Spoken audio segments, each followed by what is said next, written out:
Yan mga boss. Itong set naman na to.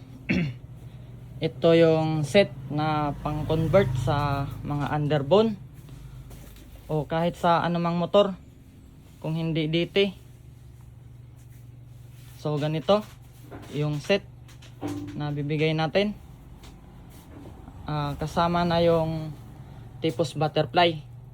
So kung hindi man tugma yung tubo, ay papamasin shop nyo, kukunin nyo yung original na tubo nyo. Itong tubo na to sa gitna, kukunin nyo, ililipat nyo lang dito mga boss. Papasok na yan sa mga motor nyo mga bossing. Alam na ng machine shop yan, alam na rin ng mga mekaniko yan mga boss.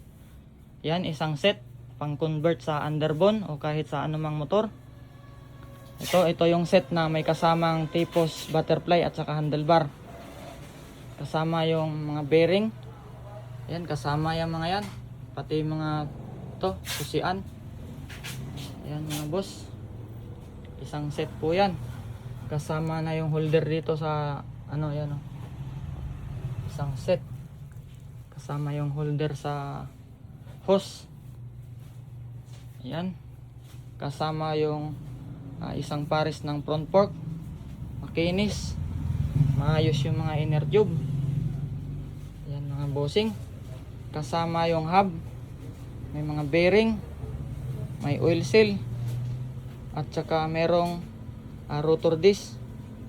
Makapal yung rotor disc. Sariwa. Ito. Kasama yung axle. Kasama yung spacer. Kasama yung speedometer gearbox mga bossing. Ito yung set ng kwan. Anuhin nyo nga muna, may customer sa labas boy. Yan mga boss. Ito yung naman brake set. Kasama caliper. Kasama hose. Kasama yung brake master. Anuhin nyo muna, saglit lang po Ayan mga boss, customer tayo. Kasama yung handlebar dito mga bossing. Nakko naman. Ayan mga boss. Kasama ito. Kasama na natin lahat yan. Basta ito yung set.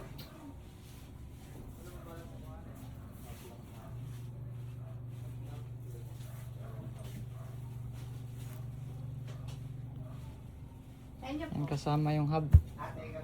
Ito yung isang set mga bossing. Magkano yung hub na Anong hub? Palikot pangarap? Ito. parehas?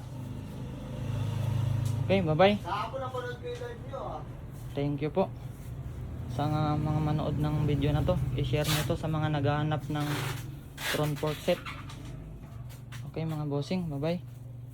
Hub daw.